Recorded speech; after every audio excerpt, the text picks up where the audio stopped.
I'm leaving you for someone who actually appreciates me, my husband Eugene announced at our annual family Thanksgiving dinner, his arm wrapped around his 24-year-old secretary. The entire table went silent as he smirked at me across the mashed potatoes. Lisa deserves better than being married to someone who contributes nothing to my success. I calmly set down my wine glass and smiled. Funny thing about that success, Eugene. Check your incorporation papers, you'll find my name as majority shareholder. Congratulations on leaving me for your employee, at my company. His face went white as I raised my glass. Oh, and Lisa? You're fired. Before we jump back in, tell us where you're tuning in from, and if this story touches you, make sure you're subscribed, because tomorrow, I've saved something extra special for you. The smell of roasted turkey and the sound of forced laughter filled my mother-in-law's dining room, but all I could focus on was the way Eugene's hand kept brushing against his phone under the table. He'd been checking it obsessively all evening, and each time that familiar notification chime went off, his smile grew a little wider while mine felt more painted on. Scarlett, dear, could you help me bring out the sweet potato casserole? Margaret Thompson, my mother-in-law, asked with that particular tone she reserved for addressing hired help rather than her son's wife of 12 years. I was Scarlett Thompson now, though I'd kept my maiden name Morgan for business purposes, a decision that would prove more prescient than I could have imagined. As I stood to help, Eugene's phone buzzed again. This time he didn't even try to hide his grin as he typed back. Across the table, his younger brother Ashton raised an eyebrow, while their father Robert continued carving the turkey with mechanical precision, oblivious to the tension crackling through the room like static electricity. Everything all right, honey? I asked, placing my hand gently on Eugene's shoulder. He flinched away from my touch as if I'd burned him. Fine, he said curtly, shoving the phone into his pocket. Just some urgent business matters. Business matters. On Thanksgiving evening. Right. I'd been hearing a lot about urgent business matters lately. Late night calls that required him to step onto the back porch. Weekend emergency meetings at the office. Business trips that seemed to require less and less advance notice. For months, I'd rationalized every red flag, every inconsistency, every moment when my husband looked at me like I was a stranger he barely tolerated. Tonight was different, though. Tonight, something in his demeanor told me the charade was about to end. Mom, this turkey is incredible, Eugene said, turning his charm toward Margaret while completely ignoring my return to the table. Just like the ones you used to make when Ashton and I were kids. Margaret beamed at her eldest son, the successful entrepreneur who'd built Thompson Digital Solutions from nothing into a multi-million-dollar marketing firm. At least, that was the story everyone believed. The story I'd helped craft and maintain for over a decade. Well, you've certainly done us all proud, Robert chimed in, raising his glass of wine toward Eugene. From that little startup in your apartment to owning one of Denver's fastest-growing companies. The Thompson name means something in the city now. I took a large sip of my wine, a bottle I'd brought from my personal collection, ironically enough, and watched my husband soak up the praise that should have been ours to share. Should have been, if Eugene hadn't spent the last 5 years systematically erasing my contributions from both company history and family memory. Speaking of the business, Eugene said, his voice taking on that particular cadence he used during presentations, I actually have some exciting news to share with everyone. The table quieted, all eyes turning toward him. Margaret clasped her hands together as if expecting an announcement about grandchildren. Ashton leaned forward with genuine curiosity. Even Robert set down his carving knife to give his full attention, but Eugene wasn't looking at his family. He was looking directly at me, and something in his expression made my blood run cold. As you all know, Scarlett and I have been growing apart lately. His voice was steady, almost conversational, as if he were discussing the weather rather than dismantling our marriage in front of his entire family. We want different things. Have different values. Different ideas about what partnership really means. Eugene, I said quietly, a warning in my tone that he completely ignored. The truth is, he continued, his confidence building with each word, I found someone who actually understands what I've built. Someone who appreciates the sacrifice and dedication it takes to run a successful company. Margaret's face had gone pale. Son, what are you saying? I'm saying I'm leaving Scarlett for someone who actually contributes to my success instead of just existing alongside it. The words hit me like a physical blow, but what came next was worse. The front door opened, and in walked Lisa Chen, Eugene's 24-year-old secretary, wearing a dress that cost more than most people's monthly rent and a smile that suggested she'd been waiting outside for her cue. Her long black hair was perfectly styled, her makeup flawless despite the November cold, and she moved with the confidence of someone who believed she'd already won. Sorry I'm late, she said, her voice carrying just enough breathiness to remind everyone in the room that she was young enough to be Eugene's daughter. Traffic was murder. Eugene stood immediately, pulling out the chair next to him, my chair, the one I'd vacated to help his mother. Everyone, I'd like you to meet Lisa. My partner. In every sense of the word. The silence that followed was deafening. Margaret's hands flew to her throat. Robert's face flushed red. Ashton stared open-mouthed between his brother and the young woman now settling into my seat like she belonged there. Eugene Thompson, Margaret finally managed, her voice barely above a whisper, what in God's name do you think you're doing? I'm being honest for the first time in years, Eugene replied, his arm sliding around Lisa's shoulders with practiced ease. Lisa understands what I've built. She appreciates the long hours, the dedication, the vision it takes to create something. From nothing. She doesn't just coast along, taking credit for my accomplishments. Taking credit for his accomplishments. The irony was so thick I could taste it. This is insane, Ashton said, finding his voice. Scarlett is your wife. She's been there since the beginning, she's been there, Eugene interrupted, but she hasn't contributed. Not really. Lisa has been instrumental in our recent growth. She understands the business in ways that Scarlett never could. I felt something shift inside me then, like a gear clicking into place after years of grinding uselessly. All the patient understanding, all the benefit of the doubt, all the times I'd swallowed my pride and let him diminish my role, it crystallized into perfect, diamond-hard clarity. Is that so? I asked, my voice surprisingly steady. Eugene turned to me with that condescending smile I'd grown to hate. I know this is difficult for you to understand, Scarlett, but some people are builders and some people are just along for the ride. Lisa appreciates what I've accomplished. Lisa squeezed his hand, her engagement ring catching the light. My engagement ring, I realized with a start. The one he'd claimed was being resized for months. What exactly have you accomplished, Eugene? I asked, reaching for my purse. I built Thompson Digital Solutions into a multi-million-dollar company, he said, puffing up with pride. I've created jobs for 37 people. I've established our brand as the premier marketing firm in the Mountain West region. Interesting perspective, I said, pulling out my phone and opening my email. Because according to these incorporation papers I'm looking at, Thompson Digital Solutions is actually a subsidiary of Morgan Strategic Holdings. And Morgan Strategic Holdings is 100% owned by, let me see here, Scarlett Morgan. The color drained from Eugene's face so quickly I thought he might faint. That's impossible, he stammered. Is it? I asked, forwarding the documents to his email in real time. Check your phone, Eugene. You remember, the one you've been glued to all evening while texting my employee. Lisa's hand flew to her mouth as the implications hit her. Margaret stared between us like she was watching a tennis match. Robert had gone completely still, his carving knife suspended in midair. You see, I continued, my voice gaining strength with every word, while you were busy playing CEO and taking credit for my vision, my investment capital, and my business strategy, I was the one actually signing the checks. Including your paychecks. Both of your paychecks. I stood up, smoothing my dress and reaching for my coat. So congratulations, Eugene. You're leaving me for your employee at my company. And Lisa? I turned to the young woman who had gone white as the tablecloth. Consider this your formal termination notice. Effective immediately. As I walked toward the door, Eugene's voice cracked behind me, wait. You can't just, this is impossible. I own Thompson Digital Solutions. I paused at the threshold, looking back at the man I'd loved for 12 years, the man who'd just publicly humiliated me in front of his family, the man who'd been systematically stealing credit for my life's work. Next time, Eugene, read the fine print. Preparing and narrating this story took us a lot of time, so if you are enjoying it, subscribe to our channel, it means a lot to us.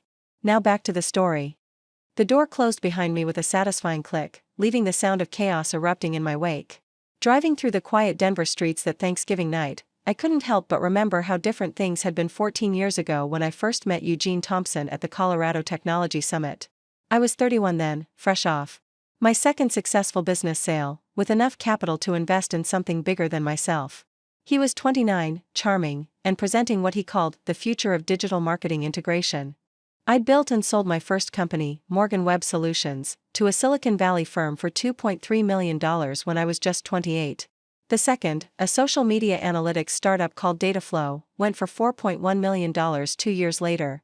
By the time I walked into that conference room at the Brown Palace Hotel, I wasn't just another attendee, I was one of the youngest female entrepreneurs in Colorado with the kind of liquid capital that could turn a good idea into an empire. Eugene's presentation Was polished, but his business plan had holes you could drive a truck through. Ambitious revenue projections with no clear path to profitability. A client acquisition strategy that sounded impressive but lacked specifics. Financial forecasts that seemed to be based more on wishful thinking than market research, but there was something about his passion that caught my attention. When he talked about revolutionizing how small businesses approach digital marketing, his eyes lit up with genuine enthusiasm. During the networking break, I approached him. Interesting presentation, I said, extending my business card. Though I noticed some gaps in your financial modeling. Most men would have bristled at the criticism. Eugene laughed. You're absolutely right. I'm a big picture guy, the details have never been my strength. Are you in finance? Strategy and operations, I replied. With a background in scaling tech companies. That conversation led to coffee the next day, which led to dinner the following week. Within a month, we were meeting twice weekly to discuss what would become Thomson Digital Solutions. Eugene had the vision and the charisma to sell it. I had the business acumen and the capital to make it reality. Our initial partnership was perfectly balanced. Eugene handled client relations and business development. He was naturally gifted at making people feel heard and understood. I managed operations, financial planning, and strategic growth. We complemented each other beautifully, like two pieces of a puzzle clicking into place. The first office was a cramped space in Lodo that I leased under my company, Morgan Strategic Holdings.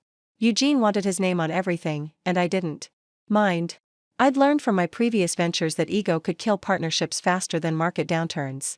If Eugene needed to be the face of the company to feel motivated, that was fine with me. The important thing was building something sustainable. You're incredible at this, he told me 6 months in, as we celebrated landing our 10th client, a regional restaurant chain that I'd pursued for weeks with a customized marketing strategy. I mean it, Scarlett.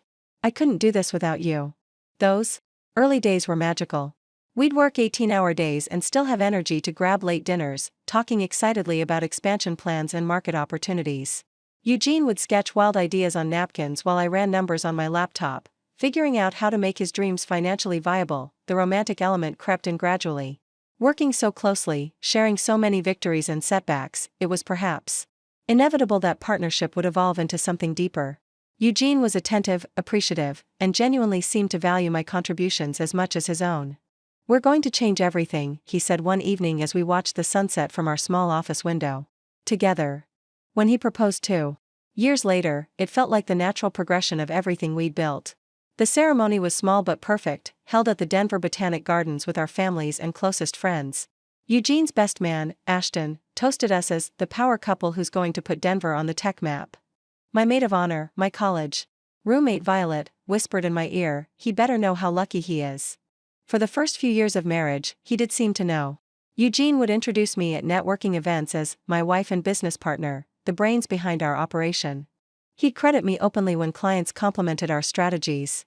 At home, he'd massage my shoulders after particularly stressful days and remind me that Thomson Digital Solutions was as much mine as his, but success has a way of rewriting history. As the company grew, hitting $1 million in annual revenue, then $3 million, then $8 million, Eugene's introductions began to shift. My wife and business partner became my wife, who helps with the business. Then simply, my wife, Scarlett. The massages stopped. The grateful acknowledgments became rarer. I told myself it was natural.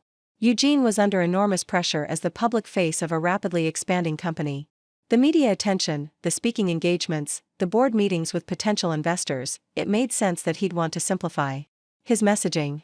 A single founder narrative was easier for reporters to understand, easier for clients to remember. The first time he completely omitted my role from a company origin story, I was standing right next to him at a Chamber of Commerce event.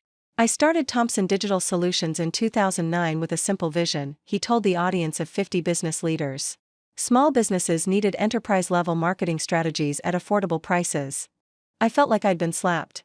After the event, I pulled him aside. Eugene, you said you started the company alone. He looked genuinely confused. What do you mean? You didn't mention me. You didn't mention that I co-founded the company with you. Oh, honey.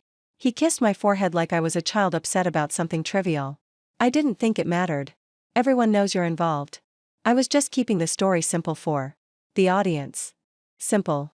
That word would come to define how Eugene preferred to explain away my growing invisibility. It was simpler for him to take solo credit. Simpler for him to make unilateral decisions about company direction. Simpler for him to handle all investor meetings alone, since I didn't really enjoy that kind of high-pressure networking anyway. Except I did enjoy it. I was good at it. I'd been successfully pitching to investors since before Eugene had ever set foot in a boardroom. The changes happened so gradually that I didn't recognize the pattern until years later. A shifted word here, a revised company bio there. Our joint business cards were replaced with cards that listed Eugene as founder and CEO, and me as VP of operations. When I questioned it, Eugene explained that clients responded better to clear hierarchies. You're still running the day-to-day operations, he assured me. Your title just reflects what you actually do. But what I actually did was far more than operations. I was still developing client strategies, still managing our financial planning, still making critical decisions about company direction. I just wasn't getting credit for any of it anymore. Looking back now, I can see that Eugene didn't wake up one day and decide to erase me from our company story. It happened incrementally, each small diminishment justified by some reasonable-sounding explanation. Death by 1,000 tiny cuts, each one so minor that objecting seemed petty. The truly insidious part was how Eugene managed to make me complicit in my own erasure. He'd ask for my input on major decisions, then present those decisions to others as his own insights. He'd have me prepare detailed presentations, then deliver them himself while I sat silently in the back of the room. He'd send me to handle the difficult negotiations with demanding clients, then take credit when those relationships proved profitable. Scarlett has a gift for operations, became his standard explanation when people noticed my contributions. As if operations were somehow separate from strategy, leadership, or vision. As if I was simply very good at implementing his ideas rather than generating my OWN.BY. Our 5th anniversary, both of marriage and business, Eugene had successfully repositioned himself as the sole architect of Thomson Digital Solutions while positioning me as his very capable assistant. The woman who'd provided the initial capital, developed the business model, and managed the strategic growth had become, in the public narrative, simply the wife who helped out around the office, and because I loved him, because I believed in what we were building together, because I thought our private partnership mattered more than public recognition, I let it happen. That was my first mistake. My second mistake was thinking it would stop there. The changes didn't happen overnight. If they had, I might have fought back sooner. Instead, Eugene's systematic undermining of my role was so gradual, so carefully orchestrated, that by the time I recognized the pattern, I'd already lost years of ground. It started with something as innocent as business cards. 3 years into our marriage, Eugene suggested we streamline our branding by having our cards redesigned. The new cards were sleek, professional, and featured Eugene as founder and CEO, while I was listed as VP of Strategic Operations. When I questioned the change, Eugene had a perfectly reasonable explanation. Clients respond better to clear hierarchies, he said, showing me market research about executive title recognition. And let's be honest, you prefer the strategy work to the glad handing anyway. This just reflects our natural strengths. He wasn't wrong about my preferences. I did enjoy the analytical work more than schmoozing at networking events. But I also knew that in business, titles matter. They shape perception, influence credibility, and determine who gets invited to the important conversations. What about co-founder? I asked. That's accurate. Eugene kissed my forehead in that patronizing way that I was just beginning to notice. Honey, you know the business world. Female co-founders face extra scrutiny. This way, you get to focus on what you're brilliant at without dealing with all the politics and skepticism. At the time, his logic seemed protective rather than diminishing. Looking back, I can see it was the first brick removed from the foundation of our partnership. The next shift came in our company's origin story. For years, when people asked how Thomson Digital Solutions started, Eugene would gesture toward me and say, Scarlett and I saw a gap in the market for integrated digital marketing strategies. She provided the business expertise and capital, I handled the client development, and together we built something special. Gradually, that story evolved. Scarlett and I started this company, I started this company with Scarlett's support. Then, I founded Thomson Digital Solutions to address the digital marketing gap in Denver's small business community. My wife Scarlett helps with the operational side. By year 5, the story had morphed completely. I recognized that small businesses needed enterprise-level digital marketing at accessible price points. I started Thomson Digital Solutions in my apartment, working 18-hour days to build our client base from the ground up. I was there for most of these retellings, standing beside Eugene with what I thought was supportive silence. Each time, I told myself that the core truth didn't change. We both knew what I'd contributed. The public narrative was just marketing, and Eugene was naturally better at marketing than I was, but public narratives have a way of becoming private realities. The first time Eugene corrected me about my own role in the company was at a dinner party hosted by our neighbors, the Hendersons. I was talking to Sarah Henderson about the challenges of scaling a service business when I mentioned developing our proprietary client retention model in 2012. Actually, Eugene interrupted smoothly, sliding an arm around my waist. I developed that model. Scarlett helped with the implementation, but the strategy was mine. I felt like I'd been slapped. The client retention model was entirely my creation, something I'd spent months researching and developing after noticing patterns in our customer churn data. Eugene had barely understood the concept when I first presented it to him. "That's not," I started, but Eugene's grip on my waist tightened, and he talked right over me. "It's easy to get confused about who did what when you work so closely together," he said with a laugh that invited the other guests to join in. "Scarlett's so involved in every aspect of the business that sometimes she forgets which initiatives were mine originally." The Hendersons laughed politely, and the conversation moved on. But I stood there, wine glass trembling in my hand, realizing that my husband had just publicly gaslighted me about my own professional accomplishments. That night, I confronted him in our bedroom. "Eugene, the client retention model was my project. You know that." He was already in bed, scrolling through his phone with the dismissive attention of someone who considered the conversation closed before it started. "Scarlett, you're being dramatic. Does it really matter who gets credit? We're married. What's mine is yours, what's yours is mine.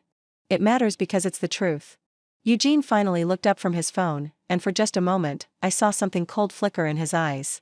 "The truth is that I'm the public face of this company. When people think of Thompson Digital Solutions, they think of me. That's not ego, that's just reality. You can't expect me to constantly footnote every conversation with detailed attribution. I'm not asking for detailed attribution. I'm asking you not to actively claim credit for work I did." "I think you're remembering things differently than they happened," Eugene said, returning his attention to his phone. "Maybe we should focus on moving forward instead of relitigating the past."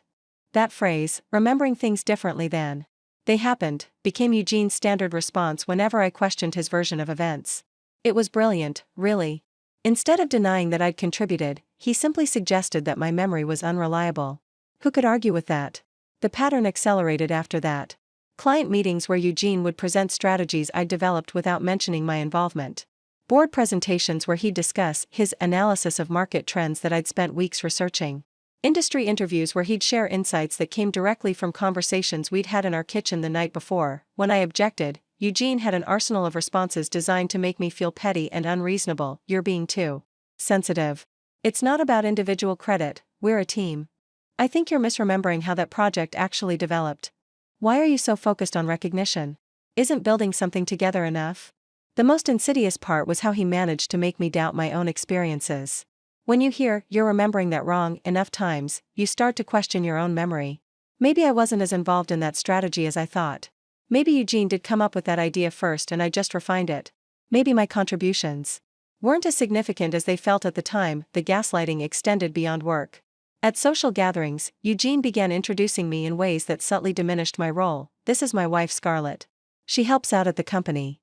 Or, "Scarlett handles a lot of the behind-the-scenes work that keeps me organized." Never "my business partner" or "co-founder" anymore. Always "helps out" or "supports" or "assists with." Each introduction chipped away at my professional identity until I started seeing myself through Eugene's lens. The supportive wife who was good with details but lacked the vision and charisma to be a real leader. The financial manipulation was more subtle but equally damaging. Eugene convinced me to consolidate our business accounts, for simplicity, which meant all company transactions flowed through accounts he controlled. He handled all vendor relationships, client billing, and expense management. When I asked to review financial statements, he'd provide summarized versions rather than detailed reports. "You don't need to worry about the boring bookkeeping stuff," he'd say. "That's what we pay our accountant for. Focus on the strategic work you're so good at." But strategic work becomes impossible when you don't have access to the underlying financial data. I found myself making recommendations based on incomplete information, which Eugene would then correct with numbers I couldn't verify. The most devastating erosion happened in our team meetings. I'd voice an opinion or suggest a strategy, and Eugene would nod thoughtfully, then immediately pivot to his own ideas without acknowledging what I'd said. If other team members referenced my suggestions later, Eugene would casually claim them as his own thoughts that he'd shared privately with the team. Great minds think alike, he'd say with a wink when someone mentioned Eugene's idea about something I'd proposed 20 minutes earlier. Our employees began directing questions to Eugene instead of me, even about projects I was leading. When I tried to redirect them, Eugene would step in with answers that contradicted my guidance, forcing me to either publicly disagree with my husband or accept his version of decisions I'd made. I chose acceptance every time, prioritizing our marriage over my professional authority. That was my third mistake. By our 8th year in business, I had become a ghost in my own company. I still worked there, still contributed ideas, still solved problems and managed crises. But in every way that mattered, public recognition, decision-making authority, client relationships, team leadership, I had been systematically erased. Eugene had achieved something remarkable. He'd convinced everyone, including me, that I was just a very capable assistant to his visionary leadership. The woman who'd provided the initial capital, developed the core business model, and guided the strategic growth had become invisible in her own success story, and because the erosion had been so gradual, so carefully rationalized, I didn't even realize how completely I'd been diminished until it was almost too late. The Thompson family had a way of making their expectations clear without ever stating them directly. It was an art form, really, the subtle redirections, the meaningful glances, the carefully chosen words that shaped reality according to their vision of how things should be. Margaret Thompson, Eugene's mother, was the undisputed master of this technique. During our early years together, she'd been welcoming enough, though I always sensed I was being evaluated against some invisible checklist. The real shift came after Eugene and I got married and the company started gaining recognition. It's so wonderful that Eugene is following in his father's footsteps, Margaret would say at family gatherings, her smile warm but her eyes calculating. Robert always said that successful men need supportive wives who understand their calling. The implication was clear, my role was to be supportive, not participatory. When I tried to share company updates or discuss business challenges, Margaret would listen with the polite attention one gives to a child describing their day at school, interested but not quite taking it seriously. "That's nice, dear," she'd say, then immediately pivot to Eugene. "Now tell me about that article in the Denver Business Journal. They called you one of the city's rising entrepreneurs." Robert Thompson was more direct in his old-fashioned views. He'd built a successful construction company in the 1980s and 90s through what he called hard work and clear thinking. His wife Dorothy had handled the books in the early days, but once the company grew, Robert hired real accountants to take over the financial management. "Women are natural organizers," Robert would declare over Sunday dinners, gesturing with his fork for emphasis. "Dorothy keeps our home running like clockwork, and I'm sure Scarlett does the same for your household and office. That's valuable work, but it's different from the kind of strategic thinking that builds businesses." When I tried to engage him in conversations about market analysis or growth strategies, Robert would nod politely before changing the subject to topics he deemed more appropriate for mixed company: the weather, upcoming holidays, neighborhood gossip. The message was reinforced by their social circle. The Thompson family moved in Denver's established business community, where traditional gender roles were often disguised as natural partnerships. At country club events and charity fundraisers, I was introduced as Eugene's wife and expected to join conversations about decorating, children, and volunteer work while the men discussed serious business matters. "You're so lucky to have found such a driven husband," other wives would tell me, their tone suggesting that Eugene's success was something that happened to me rather than something I'd helped create. It must be exciting to watch him build something so impressive. When I mentioned my own role in the company, the responses were telling. "Oh, how nice that you can work together. That must be convenient for childcare when you decide to have kids. It's wonderful when wives can help out with the family business." Never, "Congratulations on building a successful company." Never, "Tell me about your role in the growth strategy."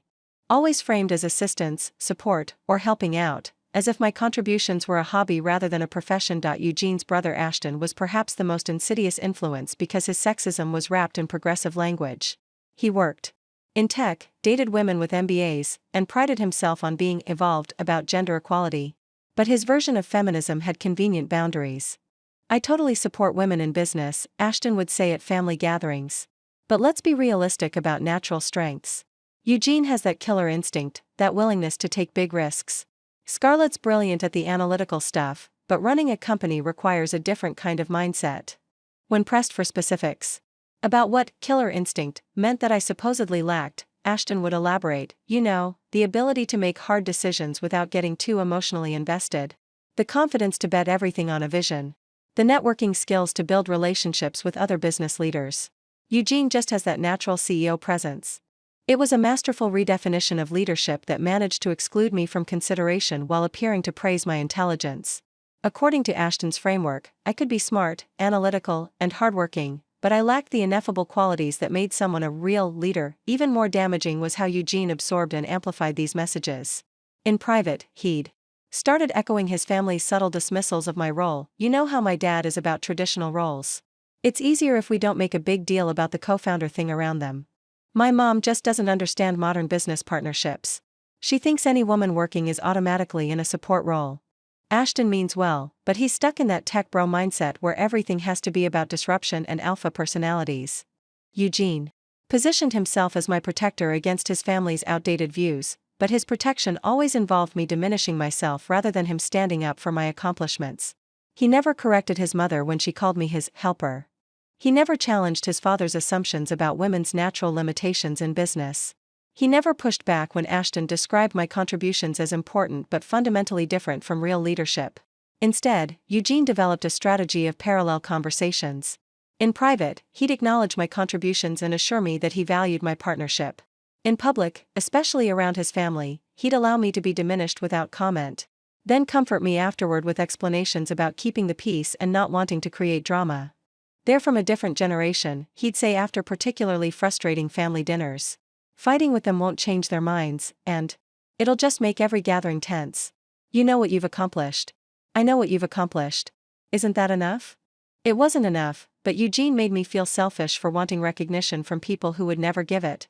He positioned my desire for acknowledgement as ego rather than justice, as creating problems rather than addressing existing ones. The most devastating influence came from Eugene's longtime mentor, Harold Kowalski, who'd built and sold 3 companies over his career. Harold was a legend in Denver's business community, and his approval meant everything to Eugene. Harold's advice was always couched in paternal concern for Eugene's success. "Be careful about partnership dynamics, son. I've seen too many promising companies destroyed by unclear leadership structures. Clients need to know who's in charge. The most successful entrepreneurs are single points of accountability. Shared leadership creates confusion in the marketplace. Your wife seems very capable, but at some point, you need to decide if you're running a business or a marriage counseling session." Harold never directly criticized me, but his guidance consistently pushed Eugene toward consolidating power and simplifying the company's leadership narrative. According to Harold's worldview, successful businesses required decisive leaders who could make hard choices without being slowed down by committee decisions or partnership dynamics. Eugene internalized these messages completely. He began framing our collaborative decision-making process as inefficiency rather than thoroughness. He started describing my input as valuable but potentially limiting when quick decisions were needed. He recontextualized our partnership as something that had served us well in the early days but might be holding us back as we scaled. Harold says the most important transition for growing companies is moving from founder mode to CEO mode, Eugene would tell me after their mentoring sessions. That means clear hierarchy, decisive leadership, and streamlined operations. The subtext was obvious. I was part of the founder mode inefficiency that needed to be streamlined away. The combined influence of Eugene's family, social circle, and mentor created an ecosystem where my diminishment was not only acceptable but actively encouraged. They'd convinced Eugene, and nearly convinced me, that successful businesses required strong male leadership supported by capable women who knew their place. What made this particularly insidious was how they managed to make their sexism feel protective rather than hostile. They weren't attacking me directly. They were just recognizing the natural order of business relationships and helping Eugene navigate toward success. By the time I fully recognized the pattern, Eugene had been marinated in years of messaging that positioned my equality as a threat to his success. His family and mentors had given him permission, even encouragement, to erase my contributions in service of his greater destiny as a business leader, and because I loved him, because I wanted his family to accept me, because I believed that challenging these dynamics would only create conflict without changing minds, I had enabled my own marginalization. That was my fourth mistake. The changes that had once been subtle and gradual suddenly accelerated into something more brazen. It was as if Eugene had tested the waters of diminishing me for so long that he'd grown confident in his ability to rewrite our history without consequence. The first major escalation came during our 10th anniversary celebration, both of our marriage and the founding of Thompson Digital Solutions. Eugene suggested we host a party at the Denver Country Club to celebrate both milestones simultaneously. What I thought would be a joint celebration of our shared achievements became a monument to Eugene's solo success. The invitations, which Eugene designed without my input, read, "Join us in celebrating 10 years of Thomson Digital Solutions and the visionary leadership that built Denver's premier digital marketing firm." My name appeared only in the small print at the bottom. Hosted by Eugene and Scarlett Thompson. When I confronted him about the wording, Eugene's response was revealing in its casualness. "Scarlett, we've been through this. The business community knows me as the founder. These events are about networking and business development, not detailed historical accuracy." Historical accuracy? "Eugene, I co-founded the company with you. And you'll always be an important part of the story," he said, already turning his attention back to his laptop. "But let's be strategic about messaging. This party is an investment. In our future growth. Our future growth. Not my future growth. Our company. Not my company." The party itself was a masterclass in public erasure. Eugene's speech thanked everyone who had supported his vision over the past decade, including my wonderful wife Scarlett, who has been there every step of the way. I sat at the head table, smiling graciously, while he credited his success to hard work, strategic thinking, and the support of his family and team. No mention of my initial investment. No reference to my role in developing our core service offerings. No acknowledgement that the woman sitting beside him had been anything more than a supportive spouse cheering from the sidelines. But the real shock came when Eugene unveiled a timeline display showcasing a decade of innovation at Thomson Digital Solutions. The professionally mounted presentation traced the company's growth from startup to industry leader, complete with photos, client testimonials, and revenue milestones. I appeared in exactly 3 photos out of 37, always in the background of group shots, never identified by name. The narrative arc showed Eugene's solo journey from ambitious entrepreneur to established business leader. Anyone viewing the display would conclude that Thomson Digital Solutions was the product of one man's vision and determination. "This is incredible work," our biggest client, Patricia Williams from Williams Retail Group, said to me during the reception. "You must be so proud of what Eugene has built." I smiled and nodded, the appropriate response for a proud wife, while inside I felt something fundamental breaking apart. The escalation continued in our office dynamics. Eugene began holding executive strategy sessions that mysteriously never included me, despite my official role as VP of Strategic Operations. When I asked about these meetings, Eugene would wave them off as boring operational stuff or preliminary discussions that weren't ready for broader input yet. But through our shared assistant, Colette, I learned that these sessions included major decisions about company direction, client strategy, and resource allocation. Eugene was essentially running a shadow company where all meaningful decisions happened without my knowledge or input. "I'm confused about the new client onboarding process," Colette mentioned to me one morning. "Eugene introduced changes yesterday that seem to contradict the protocols you established last month." When I asked Eugene about the changes, he acted as if the contradiction was a minor administrative detail rather than a fundamental shift in how we delivered services to clients. "I streamlined a few things to improve efficiency," he said. "You don't need to worry about every operational tweak." But these weren't minor tweaks, they were strategic pivots that affected client relationships, team workflow, and revenue projections. Eugene was making unilateral decisions about systems I designed and implemented, then framing my questions about those decisions as micromanagement. The financial opacity reached new levels during this period. Eugene restructured our accounting systems, claiming he was modernizing our financial infrastructure for scalability. The new system gave him complete control over financial reporting while providing me with limited access to detailed records. "The new dashboard shows you everything you need for strategic planning," Eugene explained when I complained about the restricted access. "The granular stuff is just clutter that would distract from big-picture thinking." But the granular stuff included client profitability analysis, expense categorization, and cash flow projections, the exact information I needed to do my job effectively. Eugene had essentially locked me out of the financial data for my own company while maintaining the pretense that I was still involved in strategic decision-making. The most devastating escalation came when I discovered that Eugene had been in talks with potential investors without my knowledge. I found out completely by accident when Patricia Williams congratulated me on the exciting expansion plans during a routine client check-in call. "Expansion plans?" I asked, trying to keep my voice steady. "The series of funding Eugene mentioned. It sounds like you're really positioning for rapid growth." That evening, I confronted Eugene directly. "Were you planning to tell me about the investor meetings, or was I supposed to find out from clients?" For the first time, Eugene didn't bother with elaborate explanations or reasonable-sounding justifications. His response was blunt and dismissive. "I'm exploring options. When there's something concrete to discuss, we'll discuss it." "When there's something concrete?" Eugene, I'm your business partner.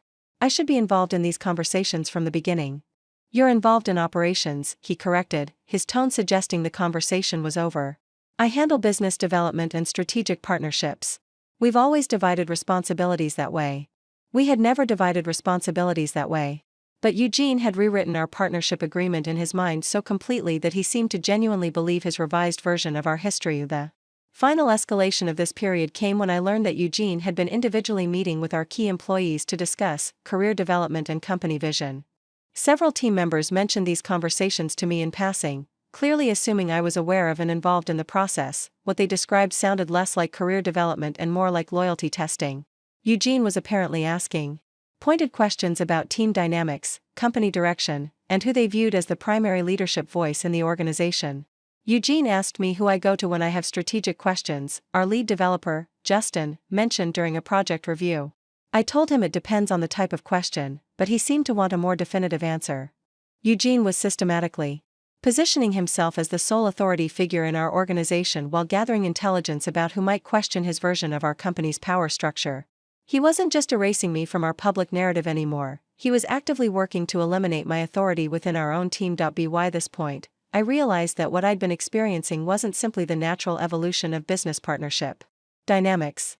It was a calculated campaign to push me out of my own company while maintaining the appearance of a harmonious marriage and functional business relationship. Eugene had moved beyond subtle diminishment into active elimination. And because he'd done it so gradually, because he'd conditioned everyone around us to accept his version of our partnership, he was succeeding without anyone questioning the dramatic shift in our professional dynamic. The woman who had co-founded Thomson Digital Solutions was being systematically erased from its future, one streamlined process and strategic decision at a time. The breaking point came on a Tuesday morning in September, when I walked into our office to find Eugene and Lisa Chen huddled over financial reports that I'd never seen before. They were so engrossed in their conversation that they didn't notice me approaching until I was close enough to read the header on the documents: TDS Holdings LLC, Series A Investment Proposal. Morning, I said, keeping my voice carefully neutral despite the adrenaline suddenly coursing through my veins. Lisa jumped like she'd been caught shoplifting, hastily gathering the papers against her chest. Eugene barely looked up, his expression more annoyed than surprised. Scarlett, I thought you had that client call with Morrison Industries this morning. I do. In an hour. I gestured toward the papers Lisa was clutching. What's TDS Holdings? Just some preliminary exploration, Eugene said dismissively. Nothing concrete yet. But Lisa's face told a different story. She looked nervous, guilty even, like someone who knew she was part of something she shouldn't be. At 24, she hadn't yet mastered the art of professional deception that Eugene had perfected over our years together. Lisa, could you give us a moment? Eugene asked, his tone gentle but firm. After she left, I sat down across from Eugene's desk, the desk in the office that used to be ours, back when we were partners. What is TDS Holdings, Eugene? Look, Scarlett, you've made it clear that you're not interested in the business development side of things. You prefer the operational work, the strategic analysis. So I've been exploring some growth opportunities that would leverage your strengths while expanding our market reach. The careful phrasing set off alarm bells. Eugene had become expert at using my supposed preferences to justify his exclusion of me from important decisions. What kind of growth opportunities? Investment capital for expansion. Potential acquisition. Targets. Market diversification strategies. Each phrase was vague enough to sound inclusive while revealing nothing specific. And Lisa is involved in this because? She's been helping with research, market analysis, competitive intelligence, financial modeling. She's actually quite capable. I'm sure she is, I thought, studying my husband's face for tells. The slight tension around his eyes when he talked about Lisa's capabilities. The way his hand moved unconsciously toward his phone whenever her name came up. The defensive edge in his voice when anyone questioned their working relationship. That afternoon, after Eugene left for what he described as a routine client meeting, I made a decision that would change everything. I was going to stop accepting his explanations and start finding my own answers. The first step was accessing our company's financial records. Eugene had been controlling the narrative about our business performance for so long that I'd lost track of our actual financial position. As a co-founder and officer of the company, I had legal rights to this information, but Eugene's new systems made accessing it surprisingly difficult. I started with our business credit card statements, which I could access through online banking. What I found made my stomach drop. Charges I didn't recognize at restaurants I'd never heard of. Hotel bookings in Chicago and Phoenix that didn't correspond to any business trips Eugene had mentioned. Shopping expenses at high-end stores during times when Eugene was supposedly in client meetings, but the most concerning discovery was a pattern of charges to something called Strategic Consulting Partners LLC. Over the past 6 months, Eugene had paid this entity over $47,000 for undefined consulting services. I'd never heard of Strategic Consulting Partners, and no consulting work had been mentioned in any of our business discussions. Next, I called our accountant directly. Janet Flores had been handling our books since year 3, and she'd always been straight with me about our financial position. "Janet, it's Scarlett. I need to schedule a time to review our quarterly statements and cash flow projections." There was a pause on the line. "Oh. I thought Eugene was handling all the financial reviews now. He told me you decided to focus on operations and delegate the financial oversight to him." "When did he tell you that?" "About 6 months ago. He said you were too busy with client strategy to worry about the accounting details." 6 months ago. Right around the time Eugene had streamlined my access to financial information. "Janet, I'm still a co-owner of this company. I'd like to review everything: bank statements, expense reports, tax filings, all of it." "Of course. Eugene asked me to send all reports directly to him. But you're absolutely entitled to review everything. Should I send copies to both of you going forward?" "Yes. And Janet? I'd like to see the reports from the past year. All of them. I'll have everything ready by tomorrow morning." That evening, I told Eugene I was having dinner with my college friend Violet, which was true, though I didn't mention that the dinner was specifically to discuss my growing suspicions about our business and marriage. Violet Richards had been my roommate at University of Colorado and was now a successful divorce attorney in Boulder. Over pasta and wine at a quiet restaurant in Cherry Creek, I laid out everything I'd discovered and suspected. The financial irregularities, the exclusion from decision-making, the young secretary who seems unusually involved in business matters. Violet summarized after I'd finished. "Scarlett, you know what this sounds like. I know what it looks like. But I need proof, not speculation." "You need more than proof. You need protection." Violet leaned forward, her voice dropping to a more serious tone. "If Eugene is planning to push you out of your own company while carrying on an affair with his secretary, you need to start documenting everything. And you need to do it quietly." "What kind of documentation?" "Financial records, communication, logs, evidence of decision-making exclusion, proof of your original contributions to the company. Most importantly, you need to understand the current legal structure of your business. When did you last review your partnership agreements? Your ownership documentation?" I realized with a sinking feeling that I hadn't looked at those documents in years. Eugene had always handled the legal paperwork, assuring me that nothing significant had changed. "Violet, what if something has changed? What if Eugene has been modifying our agreements without my knowledge?" "Then you need to find out immediately. And if he has been making unauthorized changes, you need to move quickly to protect your interests before he can do any more damage." That night, I lay awake while Eugene slept beside me, planning my investigation strategy. I needed access to our original partnership documents, current corporate filings, and detailed financial records.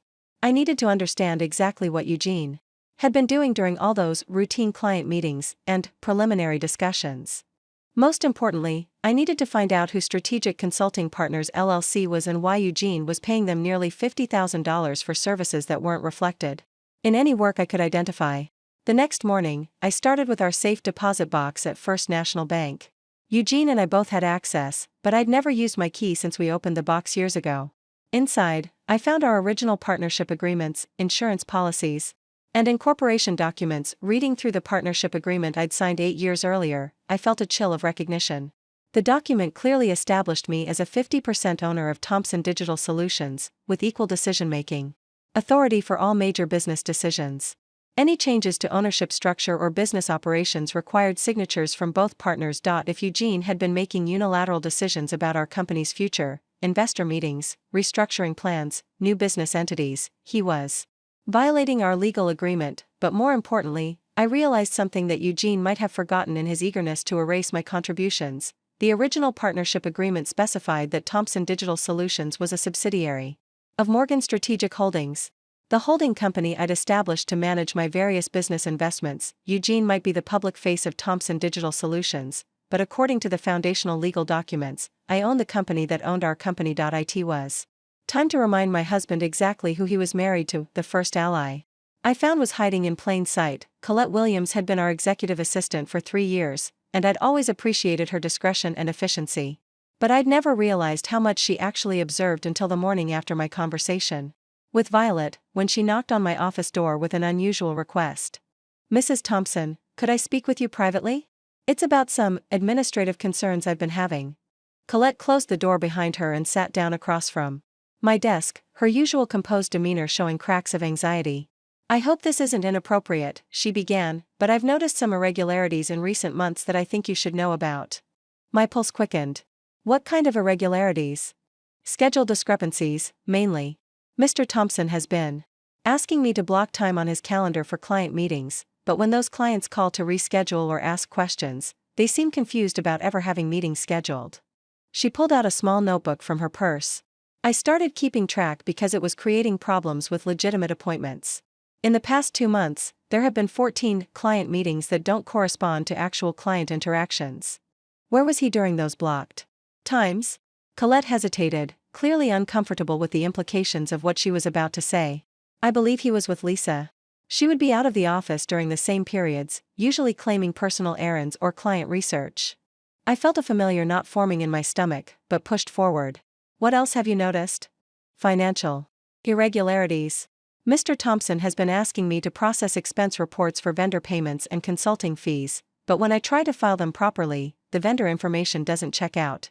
Phone numbers that don't work, addresses that lead to residential properties or empty offices." She flipped through her notebook. "Strategic Consulting Partners LLC, for instance. Mr. Thompson has paid them $47,000 in 6 months, but I can't find any evidence that they've delivered any actual services. No reports, no presentations, no correspondence." "Have you mentioned these concerns to Eugene?" "I tried, once. He told me that high-level business relationships operate differently than routine vendor management, and that I shouldn't worry about details that were above my administrative level." The dismissive response was so typically Eugene that I almost smiled grimly. He'd been underestimating the people around him for so long that he'd forgotten how observant they could be. "Colette, I need to ask you something, and I want you to be completely honest. Do you think Eugene and Lisa are having an affair?" She met my eyes directly. "Yes. And I think they're planning something that doesn't include you." That afternoon, I reached out to Janet Flores, our accountant, for a more detailed conversation. Janet had been cooperative about providing financial records, but I sensed she had more concerns than she'd initially shared. We met at a coffee shop in downtown Denver, away from the office where Eugene might overhear or interrupt. "Janet, when you send financial reports to Eugene instead of both of us, do you ever discuss the contents with him?" "Sometimes. He asks questions about cash flow, profit margins, client profitability analysis. Normal business owner questions." "What about questions that might not be normal?" Janet shifted uncomfortably in her chair. "Well, there have been some unusual requests. About 6 months ago, he asked me to prepare financial projections showing what the company would look like under different ownership structures." "Different how?" "Scenarios where the ownership percentage changed. What would happen to valuation, cash flow, debt obligations if one partner bought out the other, or if new investors came in with controlling interest." I felt cold despite the warm coffee in my hands. "Did he specify which partner would be bought out?" "Not directly. But all the scenarios involved him maintaining or increasing his stake while reducing yours. He said it was just theoretical planning, but..." Janet trailed off. "But? Scarlett, those weren't theoretical exercises. He was asking very specific questions about tax implications, legal requirements for ownership transfers, and asset protection strategies. It felt like he was planning something concrete." My third ally emerged from an unexpected source, Justin Miller, our lead developer and one of our earliest employees. Justin had been with us since year 2, and I'd always respected his technical expertise and business instincts. He approached me the following week during one of my investigation coffee meetings. "Scarlett, I need to tell you something that's been bothering me for months." Justin had been in the office late one evening, finishing a client project, when he'd overheard Eugene and Lisa in the conference room having what he described as definitely not a work conversation. They were talking about timelines and legal processes, but not for any client project I knew about. Eugene said something about moving forward with Phase 2 once the investment paperwork was finalized. "Did you hear anything specific about investment paperwork?" Lisa mentioned something about series of funding and how the new structure would clean up some of the complications from the early partnership agreements. Eugene laughed and said that by next year, the company would finally have the leadership clarity it needed to scale properly. Leadership clarity. The phrase made my blood boil. Justin, why are you telling me this? Because I've been here since almost the beginning, and I remember when you and Eugene were actual partners. I've watched him gradually push you aside, and it's not right. You developed half the systems we use, trained most of our team, and brought in some of our biggest clients. He leaned forward, his voice dropping. Also, because Lisa has been asking questions about our client database, development processes, and proprietary tools. Questions that seem designed to understand how to replicate our services elsewhere. The final piece of my alliance came from an unexpected source, Patricia Williams, our biggest client and the woman whose casual mention of expansion plans had first alerted me to Eugene's secret investor meetings. I scheduled a lunch meeting with Patricia under the pretense of discussing her account strategy, but my real goal was to understand what Eugene had been telling our clients about the company's future. Patricia, when you mentioned the series of funding last month, what exactly had Eugene told you about our expansion plans? Oh, he was quite excited about it. He said Thomson Digital Solutions was evolving into a larger consulting firm with multiple service lines and geographic expansion. He mentioned that the new investment would allow him to bring in senior leadership talent and scale the operation significantly. Did he mention any changes to the current leadership structure? Patricia looked puzzled. Well, he said the investment would allow him to focus on CEO responsibilities while bringing in specialists to handle operations, strategy, and client relations. I assumed that meant you'd be taking on a more senior role, but now that I think about it, he never specifically mentioned you in those conversations. I felt a chill of recognition. Eugene wasn't just planning to marginalize me, he was planning to replace me entirely with new hires funded by investor capital. Patricia, did Eugene mention anything about partnership changes or ownership restructuring? He said the investment would clarify the leadership hierarchy and create clear accountability structures. I got the impression that some of the early partnership arrangements weren't optimal for scaling. By the end of that week, I had a clear picture of Eugene's plan. He was preparing to secure outside investment that would dilute my ownership stake, potentially to nothing. He was positioning himself as the sole decision-maker and visionary leader while framing me as a historical artifact from the company's startup days. He was having an affair with his secretary, using company resources to fund their relationship, and planning to push me out of the business I'd co-founded and financed. But Eugene had made a critical error in his systematic undermining of my position. He'd underestimated the people around him. Colette, Janet, Justin, and even Patricia had noticed the inconsistencies, ethical problems, and suspicious behavior that Eugene thought he was hiding. I wasn't just uncovering evidence of his betrayal, I was building a network of witnesses who could corroborate what he'd been doing. The woman he'd dismissed as just the wife who helps out around the office was about to remind him that successful businesses are built on relationships, trust, and attention to detail, all qualities that Eugene had abandoned in his rush to claim sole credit for our shared success. Armed with allies and a clear understanding of Eugene's plan, I began the most crucial phase of my investigation, building an irrefutable case that would protect my interests and expose his deception. My first target was Strategic Consulting Partners LLC, the mysterious entity that had received $47,000 in payments over 6 months. Using the business address from our expense reports, I discovered it was registered to a small office building in Cherry Creek. A quick drive-by revealed something interesting. The building also housed the offices of Westbrook Investment Group, a boutique firm specializing in small business acquisitions. That connection led me to dig deeper into public business filings. What I discovered made my blood run cold. Strategic Consulting Partners LLC was registered to one Thomas Westbrook, who was also the managing partner of Westbrook Investment Group.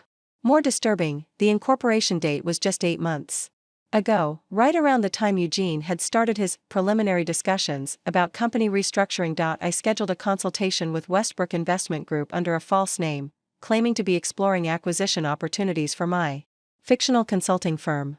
Thomas Westbrook was more than happy to discuss his services.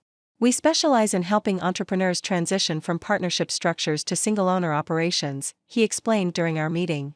Often in growing companies, early partnership agreements become obstacles to efficient decision-making and investor attraction. What does that process typically involve?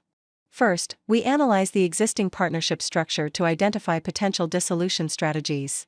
Then we develop financial models showing improved valuation under streamlined ownership. Finally, we create legal frameworks for buyout negotiations or ownership restructuring. My fictional interest seemed to energize him. Just recently, we helped a local marketing firm explore exactly this type of transition. The founder had been working with a partner whose contributions had become more historical than current. Our analysis showed significant value creation potential through ownership consolidation. A local marketing firm. Historical contributions. The description was too specific to be coincidental. What kind of outcomes do you typically achieve? In the case I mentioned, we projected a 40% increase in company valuation within 2 years of ownership simplification. Investors are much more comfortable with clear leadership hierarchies than complex partnership dynamics. After the meeting, I sat in my car processing what I'd learned. Eugene hadn't just been planning to push me out, he'd been paying consultants $47,000 to develop a strategy for doing it legally and profitably. My next investigation target was TDS Holdings LLC, the entity I'd seen on those investment documents. Corporate filings revealed that TDS Holdings had been incorporated 3 months ago with Eugene Thompson listed as the sole incorporator and initial board member. The business purpose was listed as Digital Marketing and Business Consulting Services. Eugene was creating a parallel company structure that would allow him to move our clients, employees, and intellectual property away from Thompson Digital Solutions, the company I actually owned through Morgan Strategic Holdings. To confirm this theory, I needed access to Eugene's communications. Fortunately, our shared office technology gave me an opportunity. As co-founder, I had administrative access to our email server, though Eugene had changed my access level months ago. However, Colette still had full administrative privileges, and she was more than willing to help. I can generate reports showing email patterns and recipients, she explained during one of our covert meetings. I can't read the content without his password, but I can see who he's been communicating with and how frequently. The email analysis revealed a disturbing pattern. Over the past 4 months, Eugene's most frequent external correspondents were Thomas Westbrook, an attorney named Marcus Chen, who I later discovered specialized in business dissolution, and 3 different investment groups that focused on acquiring marketing firms. But the most damaging discovery came when Colette mentioned something she'd noticed about Eugene's calendar management. He's been having me schedule conference calls labeled as investor relations, but when I try to send calendar invites to the participants, the email addresses don't work. I think he's been manually adding attendees and removing the meeting details after the calls. Can you recover any of those deleted meeting details? Actually, yes. Our calendar system keeps backups. For 90 days. I can access the original versions before he edited them. The recovered calendar entries were devastating. Over the past 3 months, Eugene had participated in investor calls with Highland Capital, Merrick Ventures, and Strategic Business Partners, all groups that specialized in acquiring and consolidating marketing firms. The meeting notes, which Eugene thought he'd deleted, included phrases like management transition, partnership dissolution timeline, and asset acquisition strategy. One note was particularly damaging. SC agrees Q1 2024 optimal timing for ownership transition. Current partnership structure resolved through existing legal mechanisms. New management structure in place by March. Eugene was planning to finalize my removal from the company by March, just 4 months away. The final piece of evidence came from an unexpected source, our home computer. Eugene had been increasingly secretive about his personal laptop, but he still used our shared desktop for routine tasks. Hidden in a folder labeled 2023 Tax Preparation were documents that revealed the full scope of his deception, financial projections showing Thompson Digital Solutions under optimized single leadership. Legal memoranda outlining strategies for partnership dissolution in closely held corporations. Most damning of all, a draft agreement between TDS Holdings LLC and Westbrook Investment Group for transition consulting and business development services. The agreement spelled out Eugene's plan in detail. TDS Holdings would acquire the client relationships, intellectual property, and key employees from Thompson Digital Solutions, leaving me with an empty corporate shell while Eugene built a new company using everything we'd created together. But Eugene had made a crucial error in his planning. All of his legal research and consulting advice was based on the assumption that Thompson Digital Solutions was a standard 50-50 partnership. None of his expensive consultants had discovered what I'd found in our safe deposit box. Thompson Digital Solutions was actually a subsidiary of Morgan Strategic Holdings, which I owned entirely. Eugene couldn't dissolve a partnership that didn't legally exist. He couldn't force a buyout of a co-owner who was actually his boss. He couldn't transfer company assets that belonged to my holding company. Most importantly, I now had documented evidence of his breach of fiduciary duty, misappropriation of company funds, and fraud. The $47,000 paid to strategic consulting partners Wasn't just wasteful spending, it was theft, since Eugene had used company resources to plan my elimination from the company without my knowledge or consent. As I compiled all the evidence into organized files, I felt a mixture of anger and satisfaction. Eugene had spent months systematically undermining me, but his arrogance and carelessness had given me everything I needed to turn the tables completely. He'd been so focused on erasing me from our company's future that he'd forgotten to cover his tracks in the present. The man who dismissed me as just the wife who helps out around the office was about to discover that details matter, and I was very, very good with details. The evidence was overwhelming, the legal foundation was solid, and my allies were in place. It was time to move from investigation to action. Eugene wanted to simplify our partnership structure? I was about to give him exactly what he'd asked for. With overwhelming evidence of Eugene's deception and a clear understanding of his timeline, I knew I had to move quickly and strategically. His plan called for finalizing my removal by March, which gave me less than 3 months to execute a counterattack that would not only protect my interests but completely reverse our positions. My first call was to Violet, who immediately grasped the gravity of what I'd discovered. Scarlett, this goes way beyond divorce proceedings.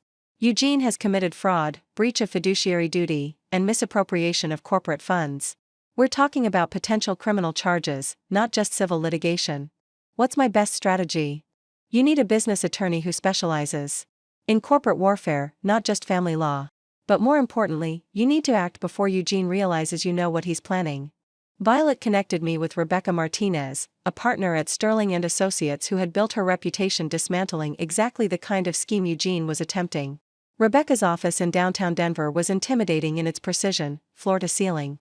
Legal texts, awards for corporate litigation, and an atmosphere that suggested she ate fraudulent business partners for breakfast. I've reviewed the evidence Violet shared, Rebecca said without preamble. Your husband is more exposed than he realizes. The question is, what outcome do you want? I want him to experience exactly what he was planning to do to me. Rebecca smiled, the kind of smile that probably made opposing attorneys reconsider their career choices. Then we're going to use his own strategy against him. Eugene has spent months planning to push you out while taking everything you built together. Instead, we're going to let him push himself out while you retain everything. She spread the evidence across her conference table like a general planning a battle. The beauty of Eugene's plan is that it requires him to act in direct violation of corporate law and his fiduciary duties to you. Every step he takes to eliminate you creates additional legal exposure for him. How do we use that? We're going to let him commit to his plan publicly, then reveal that he never had the authority to execute it. The key is timing. We need him to burn his bridges completely before we show our hand. Rebecca outlined a 3-phase strategy that was elegant in its simplicity. Phase 1 would involve quietly securing my legal position while allowing Eugene to continue his planning. This meant updating corporate documentation to clarify my ownership through Morgan Strategic Holdings, filing paperwork that would make any unauthorized asset transfers impossible, and establishing legal mechanisms to prevent Eugene from making unilateral decisions about company operations. We'll also need to secure the evidence, Rebecca explained. Eugene can't be allowed to destroy documentation or alter corporate records once he realizes his plan has been exposed. Phase 2 would focus on forcing Eugene to reveal his intentions publicly. Rather than confronting him privately, we would create situations where he had to choose between abandoning his plan or committing to it in front of witnesses. The family dinner you mentioned, that could be perfect. If we can get Eugene to announce his intentions to leave you in front of his family, while positioning you to reveal the true ownership structure, the psychological impact will be devastating. Phase 3 would involve the complete reversal of Eugene's plan. Instead of him pushing me out of Thompson Digital Solutions, I would remove him from the company he thought he controlled, while he faced the legal and financial consequences of his fraudulent scheme. The goal, Rebecca summarized, is to give Eugene exactly what he's been planning for you, while ensuring he has no legal recourse to recover. We spent the next 2 hours developing detailed tactical plans for each phase. Rebecca would handle the legal filings and corporate documentation, while I focused on positioning Eugene for maximum exposure. The first step was establishing unshakable legal ownership of Thompson Digital Solutions through Morgan Strategic Holdings. Rebecca filed updated corporate documents with the state, making it explicit that any major business decisions required my authorization as the owner of the parent company. This paperwork creates a legal firewall, she explained. Eugene literally cannot transfer company assets, sign investment agreements, or alter ownership structures without your written consent. Any attempt to do so would be void and potentially criminal.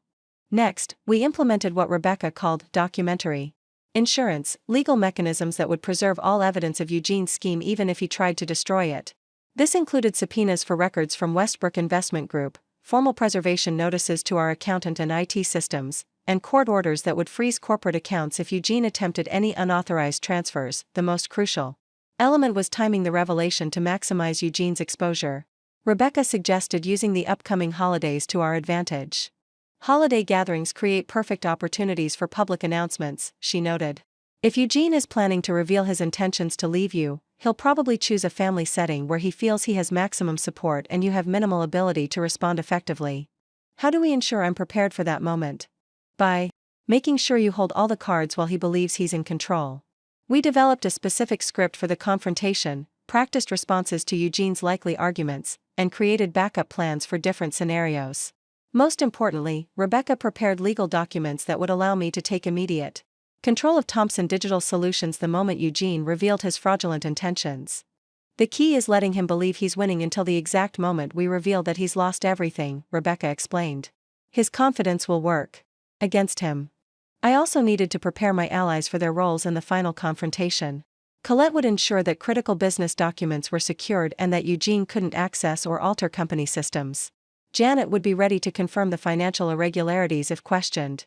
Justin would document any attempts by Eugene or Lisa to remove proprietary information or client data. Most importantly, I needed to prepare myself emotionally for what was coming. 12 years of marriage were about to end in a very public and devastating way. The man I'd loved and trusted had systematically betrayed me, and I was about to destroy his entire plan in front of his family. Remember, Rebecca counseled during our final planning session, Eugene chose this path. He spent months planning to humiliate and financially destroy you. What we're doing is preventing him from succeeding, not attacking an innocent person. She was right. Eugene had been planning this betrayal for months, using our company's resources to pay for strategies to eliminate me from my own business. He'd been having an affair with his secretary while lying to my face about their relationship. He'd been systematically erasing my contributions from our company's history while positioning himself to take sole credit for everything we'd built together. The woman Eugene dismissed as just the wife who helps out around the office was about to remind him that underestimating your opponent is the fastest way to lose everything. As I left Rebecca's office that evening, I felt something I hadn't experienced in years: complete confidence in my own power. Eugene had spent so long convincing me that I was a minor player in our partnership that I'd almost believed it myself, but the evidence was clear, the legal strategy was sound, and the allies were in place. Eugene's plan depended on my continued ignorance and passivity. He was about to discover that both assumptions were catastrophically wrong. November arrived with an unseasonable warmth that felt ominous, like the calm before a storm. Eugene's behavior had shifted into something I'd never seen before, a mixture of nervous energy and barely contained excitement that suggested his plan was reaching its critical phase. The first sign came when he started working late every night, claiming to be finalizing the investor presentations. But through Colette's carefully maintained calendar surveillance, I knew these weren't preparation sessions for legitimate business meetings. They were strategy sessions with Lisa, Thomas Westbrook, and the attorney Marcus Chen, coordinating the final details of what Eugene believed would be my elimination from Thomson Digital Solutions. He's been printing documents in the office after hours, Colette reported during one of our covert coffee meetings. Legal-looking papers with a lot of signature lines. And he's been making copies of everything: client lists, proprietary processes, financial reports. Is he taking the copies home? No, that's the strange part. He's storing them in a new file cabinet that he had delivered last week. Lisa has the only other key. Eugene was building a complete duplicate of our business infrastructure, ready to transfer everything to TDS Holdings the moment he believed my removal was finalized. His confidence had grown so absolute that he wasn't even being careful about hiding his preparations anymore. The second sign was his sudden interest in hosting Thanksgiving dinner. For 12 years, we'd always spent Thanksgiving with the Thompson family at Margaret's house. It was tradition, and Eugene had never shown any desire to change it. But suddenly, he was insisting we host the gathering at our home. It's time we took on more family responsibility, he announced one evening over dinner. Mom's been doing all the work for years. We should give her a break. The suggestion was so out of character that I immediately suspected an ulterior motive. When I called Margaret to discuss the change, her response confirmed my suspicions. Oh, Eugene already mentioned it when he called yesterday, she said. He seemed quite excited about making some kind of announcement. He said it was time for the family to understand some important changes that were happening. An announcement. At A family gathering. Exactly what Rebecca and I had predicted. Did he give you any hint about what kind of announcement? He was rather mysterious about it, but he mentioned something about new directions and important decisions. He also said he hoped we'd all be supportive during a challenging transition period. Eugene was planning to use Thanksgiving dinner to announce he was leaving me, probably framing it as a difficult but necessary decision for his business success. He wanted his family's support before the messy details of divorce and business dissolution became public. What he didn't know was that I was planning my own announcement. The third sign was Lisa's increasingly bold behavior around the office. She'd started acting less like an affair partner trying to stay hidden and more like someone who believed her position was about to become official. She's been making comments about office reorganization and new management structures, Justin reported during one of our discreet conversations. Yesterday she mentioned something about how different departments would be more efficiently coordinated under the new leadership model. New leadership model? That's what I asked. She got flustered and said she was just thinking out loud about general business theory, but it sounded like she was repeating something she'd heard in planning meetings. Lisa was already positioning herself as Eugene's partner in the new company structure, probably expecting to move from secretary to executive when TDS Holdings officially launched. Her confidence suggested Eugene had promised her a significant role in his post-divorce business empire. The tension in our house had become almost unbearable. Eugene would spend hours on phone calls in his home office, speaking in the low, excited tones of someone finalizing a major deal. When he emerged, he'd be almost manic with energy, talking about exciting changes ahead and new opportunities for growth. Meanwhile, I was conducting my own final preparations. Rebecca had completed all the legal filings that would protect my position and expose Eugene's fraud. The updated corporate documents were filed and recorded. The preservation orders were in place. The evidence was organized and ready for presentation. Most importantly, I'd prepared the documents I would need for Thanksgiving dinner, copies of the original partnership agreements, the current ownership structure showing Morgan Strategic Holdings as the parent company, and the detailed evidence of Eugene's fraudulent scheme. Remember, Rebecca had counseled during our final strategy session, let him commit fully to his announcement before you respond. The more definitively he states his intentions to leave you and take the business, the more devastating it will be when you reveal that he has no business to take. 2 weeks before Thanksgiving, Eugene's excitement reached a fever pitch. He'd started talking about the future in ways that completely excluded me, referring to my company's expansion plans and the new direction I'm taking the business. One evening, as he was preparing another late-night investor meeting, I decided to test how far his confidence had grown. Eugene, I've been thinking about my role in the company. Maybe it's time I stepped back from day-to-day operations and focused on other interests. He paused in gathering his papers, and I saw a flash of triumph in his eyes. That's actually very mature of you, Scarlett. I think some distance from the business might be good for both of us. You've seemed less engaged lately anyway. What would that look like practically?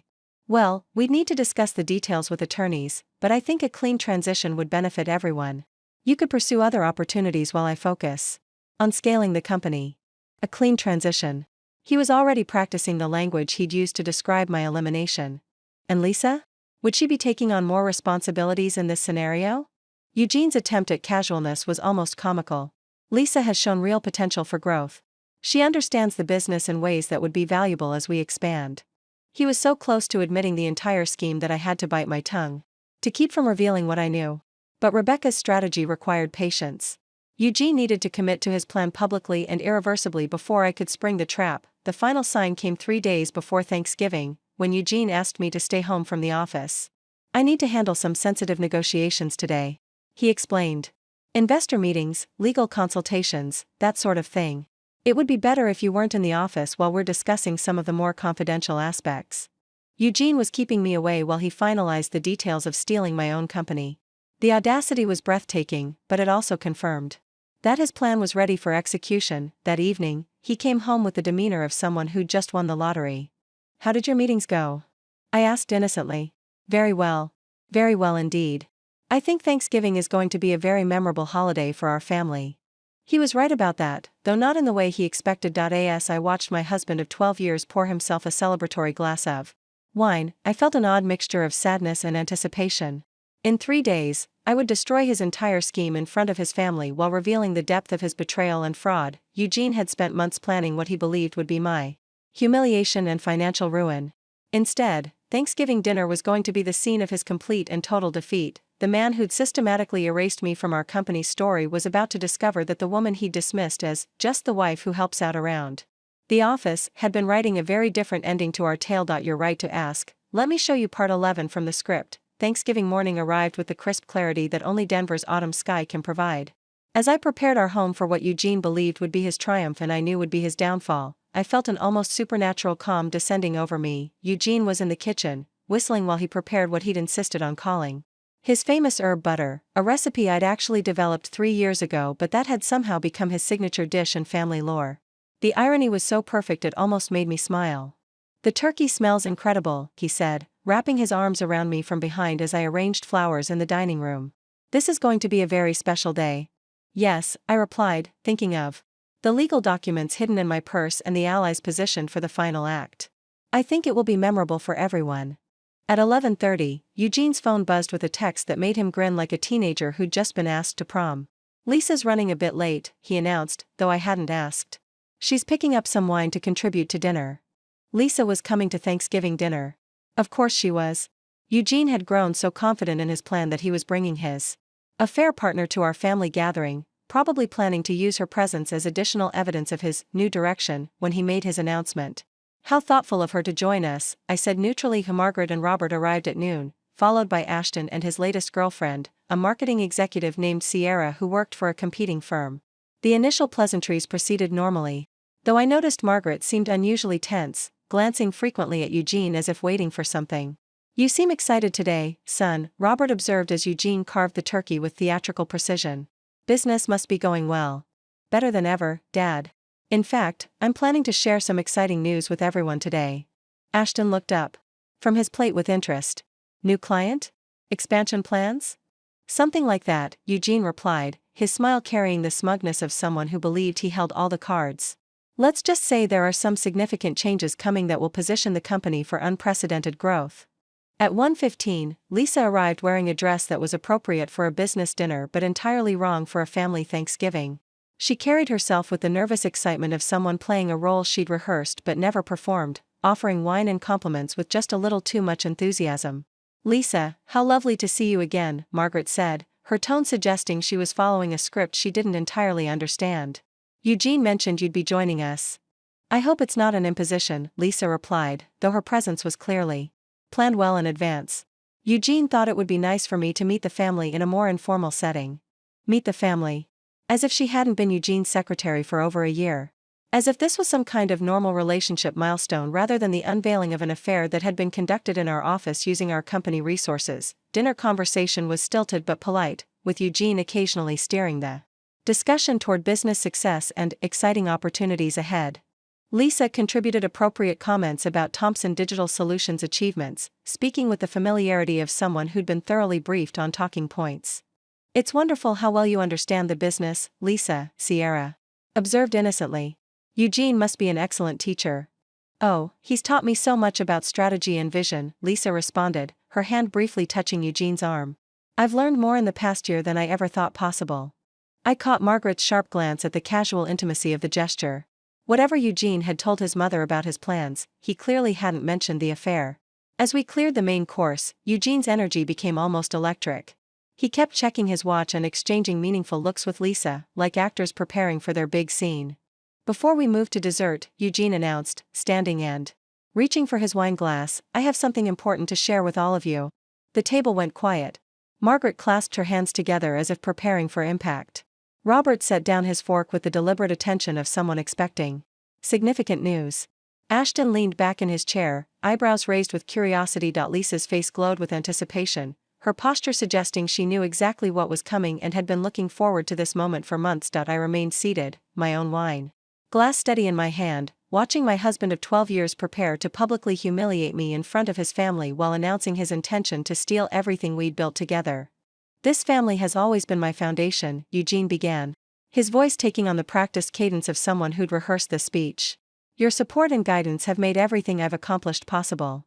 He gestured toward our dining room, our home, the life we'd built together. Thomson Digital Solutions has grown beyond my wildest dreams. We've created something truly special, something that's positioned for incredible expansion and success. Eugene paused for effect, his eyes finding Lisa's face before continuing. But success requires making difficult decisions.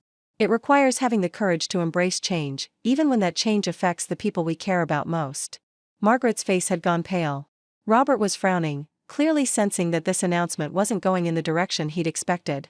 The truth is, Eugene continued, his voice gaining strength, Scarlett and I have grown apart. We want different things, have different visions for the future. It's become clear that our marriage and our business partnership are holding both of us back from reaching our full potential. He turned to look directly at me, his expression mixing what he probably thought was compassion with unmistakable triumph. I'm leaving Scarlett for someone who actually appreciates what I've built. Someone who understands the vision and dedication it takes to run a successful company. Eugene's arm slid around Lisa's shoulders as she stood to join him, her smile radiant with the confidence of someone who believed she'd just won the lottery. Lisa has been instrumental in our recent growth. She understands the business in ways that Scarlett never could. Together, we're going to take Thomson Digital Solutions to heights that wouldn't be possible under the current limitations. The silence that followed was deafening. Margaret's hands flew to her throat. Robert's face flushed red with anger or embarrassment. Ashton stared open-mouthed between his brother and the young woman now pressed against Eugene's side. Lisa squeezed Eugene's hand. Her engagement ring, my engagement ring, I realized with a start, catching the light from our dining room chandelier. I know this is difficult to understand, Eugene continued, but Lisa appreciates what I've accomplished. She doesn't just coast along, taking credit for my success.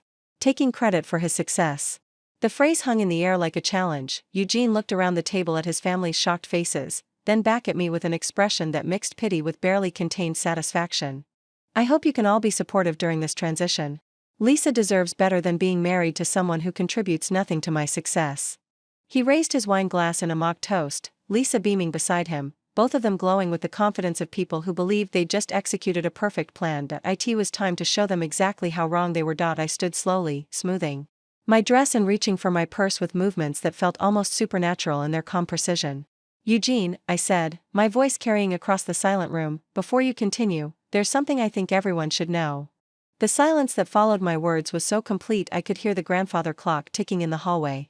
Eugene's confident smile faltered slightly, but he recovered quickly, clearly expecting me to make some kind of emotional plea or desperate attempt to save face. Scarlett, he said with patronizing gentleness, I understand this is difficult, but there's really nothing more to discuss. The decisions have been made. I opened my purse and withdrew the manila folder I'd prepared, setting it on the table with deliberate care. The sight of official-looking documents seemed to drain some of the color from Eugene's face. You're absolutely right that there's nothing to discuss, I said, my voice steady and clear. But there are some facts that everyone should understand before we finalize anything. I opened the folder and removed the first document, a copy of the original partnership agreement we'd signed 8 years ago. Eugene, you've been telling everyone that you built Thomson Digital Solutions from nothing. That you're the founder and visionary who created this company through your own hard work and dedication. Lisa's grip on Eugene's hand tightened, sensing that something was going wrong with their carefully planned moment. That's true, Eugene said, but his voice carried less conviction than it had moments before. Is it? I asked, turning to face Margaret, Robert, and Ashton directly. Because according to this incorporation document, Thomson Digital Solutions was established as a subsidiary of Morgan Strategic Holdings. And Morgan Strategic Holdings is owned entirely by me. Margaret blinked in confusion. I don't understand. What does that mean? It means, I continued, removing the next set of documents, that Eugene doesn't own Thomson Digital Solutions. He never has. He's been an employee of my company for the past 8 years. The blood drained from Eugene's face so quickly I thought he might faint. Lisa stared at the papers in my hands like they might burst into flames. That's impossible, Eugene stammered. We're partners. Equal partners. We were married partners, I corrected. But we were never business partners. You see, when I provided the initial $2.8 million in startup capital, I didn't give you the money, I invested it through my holding company. You've been the CEO of my subsidiary company, not the owner of your own business. I handed copies of the incorporation documents to Robert, who put on his reading glasses and began scanning them with the careful attention of someone who'd reviewed plenty of business contracts in his construction career. These documents appear to be legitimate, Robert said slowly, his voice heavy with disbelief. Eugene, did you not understand the ownership structure when you signed these agreements? Eugene's mouth opened and closed like a fish gasping for air. It was supposed to be temporary. The structure was for tax purposes, for legal protection. Scarlett always said we were equal partners. I said we were equal partners in our marriage, I clarified. I never said you owned half of my company. Lisa had gone completely white, her confidence evaporating as she began to understand the implications of what she was hearing. I removed the next set of documents from my folder. This becomes particularly relevant given Eugene's recent activities. You see, for the past 6 months, my employee has been using company resources to plan what he believed would be my elimination from the business. Scarlett, what are you talking about? Margaret asked, though her tone suggested she was beginning to suspect that Eugene's announcement hadn't gone according to plan. Eugene has paid $47,000 in company funds to consultants who were developing strategies to push me out of my own business. He's been meeting with investors, planning to transfer company assets to a new entity called TDS Holdings, and systematically preparing to steal everything I built. I handed Margaret the copies of emails and financial records that Colette had helped me gather. He's also been conducting an affair with his secretary using company resources, including business trips, client entertainment funds, and office facilities. Eugene found his voice, desperation making it crack slightly. You can't prove any of that. Those are private business discussions about legitimate growth strategies. Can't I? I asked, removing my phone from my purse. Colette has been documenting everything for months. The fake client meetings, the misappropriated funds, the deleted calendar entries for investor calls about partnership dissolution. Eugene's eyes darted toward the door as if he were calculating whether he could simply flee the situation.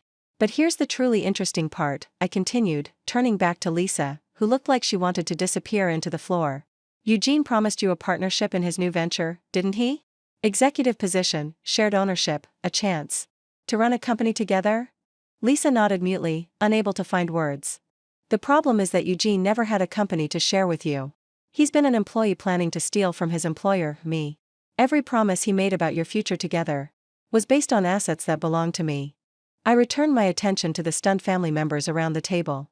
So when Eugene announced that he was leaving me to take Thompson Digital Solutions to new heights with Lisa, he was actually announcing his intention to commit corporate theft and fraud. Eugene's face had gone from white to red to a sickly green color. This is ridiculous. You can't just change the fundamental structure of our business relationship because you're upset about our marriage. I'm not changing anything, I replied calmly. I'm simply clarifying what the legal structure has always been. The structure you apparently never bothered to understand despite signing all the paperwork. I removed the final document from my folder, a termination notice that Rebecca had prepared. Which brings me to the practical implications of your announcement today. As of this moment, your employment with Thompson Digital Solutions is terminated. Effective immediately. You can't fire me. Eugene exploded, his composure finally cracking completely. I built that company. I have rights. You have the rights of any employee who has been caught misappropriating company funds and planning corporate theft, I replied. Which is to say, you have the right to clean out your desk under supervision and the right to hire an attorney for the criminal charges you'll be facing. Lisa made a small, strangled sound that might have been a sob. Oh, and Lisa? I turned to address her directly for the first time. Since you're no longer employed by Thompson Digital Solutions either, you should know that the engagement ring you're wearing belongs to me. Eugene purchased it with my company's American Express card, which makes it stolen property. Lisa's hand flew to the ring, her face a mask of horror and humiliation. Eugene stood up so violently that his chair fell backward. This is insane. You can't destroy everything we built together because of personal jealousy. I'm not destroying anything, I said, rising to match his energy but maintaining my calm tone. I'm protecting my business from an employee who was planning to steal it. Everything that gets destroyed here was destroyed by your own choices. I looked around the table at the Thompson family, who were staring at their son and brother with expressions ranging from shock to disgust. Eugene made a very public announcement about leaving me for someone who appreciates his success. I'm simply clarifying that his success was actually my success, his company was actually my company, and his new relationship was funded with my money. Eugene's face was now a dangerous shade of red. You vindictive, careful, I interrupted. Everything you say in front of these witnesses can be used in the criminal proceedings that my attorney will be filing Monday morning. The room fell silent again as the full implications settled over everyone. Eugene's triumphant announcement had become his public confession to fraud, theft, and corporate espionage. Margaret finally found her voice, though it came out as barely a whisper. Eugene, is all of this true? Eugene looked around the table at his family's shocked faces, then at Lisa, who was quietly removing the stolen engagement ring with trembling fingers, and finally at me, the woman he dismissed as just the wife who helps out around the office. 4. The first time in our 12 years together, Eugene Thompson was completely speechless. The silence stretched for what felt like an eternity before Margaret spoke, her voice barely above a whisper. Eugene, answer me. Is what Scarlett is saying true? Eugene's mouth worked soundlessly for several seconds before he found his voice. It's more complicated than she's making it sound. The business structure was always meant to be temporary. For tax purposes. Legal protection. Scarlett's twisting everything to make me look like a criminal. Robert interrupted, his voice heavy with disgust. Because that's exactly what this looks like, son. Robert was still holding the incorporation documents, studying them with the methodical attention of someone who'd spent 40 years in business. These papers are crystal clear. Scarlett owns the parent company. You're listed as an employee, not an owner. There's no ambiguity here. Eugene's face cycled through several emotions, panic, anger, desperation, before settling on a kind of wounded indignation that I recognized from every time he'd been caught in a lie over the past several years. You're all acting like I'm some kind of monster, he said, his voice rising. I built that company from nothing. I worked 18-hour days, I brought in every major client, I developed the strategies that made us successful. The legal paperwork doesn't reflect the reality of what I contributed. What you contributed as my employee, I corrected calmly. For which you were very well compensated. A 6-figure salary, bonuses based on company performance, health insurance, retirement contributions, and the use of company resources for your personal expenses. I removed another document from my folder.